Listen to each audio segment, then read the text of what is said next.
आदिवासी रोजगार जोगाउछि महुल फूल सामान्य वनजात द्रव्य होइतिले ही आदिवासी अमूल मूल फगुणर आगमन रे आदिवासी लोक एहाकु जीविका करिथांती। नवरंगपुर जिल्ला रे किछि अंचल रे एहाकु चाष मध्य करिथांती। एहार फूल ओ फल टोल उभय उपयोगी। महुल फूलरु आदिवासी परिवार रे अनेक व्यंजन प्रस्तुत करा जायथाय। एहाकु बिक्री करी लोके किछि रोजगार करिथांती। टोल बीजरु खाइबा एवं देहरे लगाइबा तेल उत्पादन करिथांती। चर्म रोग प्रति यह विशेष प्रतिकार होइथे बोली महुल संग्रहकारी माने मत रखिथांती। फगुण मास आसिले आदिवासी गाँ गंडा महुल फूल बास्नार वातावरण रे महकी उठे। लोके फूल संग्रह करिबाकू महुल गछ तळकू सफा सुतरा करी गोबर रे लिपापोछा करी परिष्कार करिथांती। गछरु तळे पडुथबा महुल फूलकू परिवार लोके पाड़ी करी गोटाई थांती। फूल संग्रह करिबाकू परिवार रो पुरुष महिला और पिला छुआ बड़ी भोरु सकाळु उठी टोपली और चांगुडी डाला धरी अपराह्न शेष जाए संग्रह करिथांती। ए समय समस्तंकर केवल गोटे चिंता रहे कि राति पाइले जंगल जिबा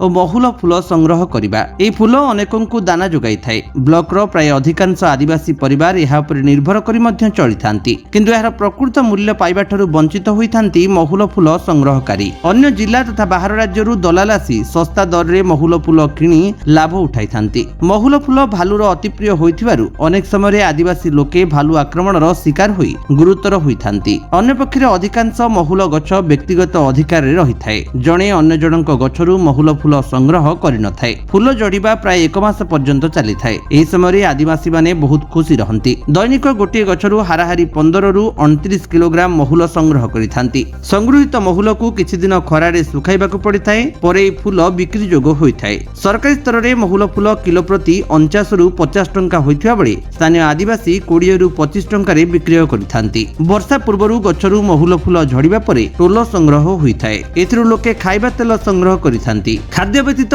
शरीर रे देखा जाउथिबा विभिन्न प्रकार चर्म रोग, काछकुंडिया, जादू आदि चर्म रोगर औषध भाबे व्यवहार करिथांती। महुल गछ बेस उपकारी गछ होइथिबारु लोके याकू संरक्षित करि रखिथांती। गोटे गछरु सर्वाधिक 4 क्विंटाल पर्यंत महुल फूल संग्रह होइथाए। अन्य पक्षरे प्रशासन पक्षरु महुल फूल किना गले प्रकृत मूल्य लोके पाई पारंती बोली महुल गोटाळी माने कुहंती। नवरंगपुरु गगन गंतायत को रिपोर्ट, विश्व विजयी न्यूज ओडिशा।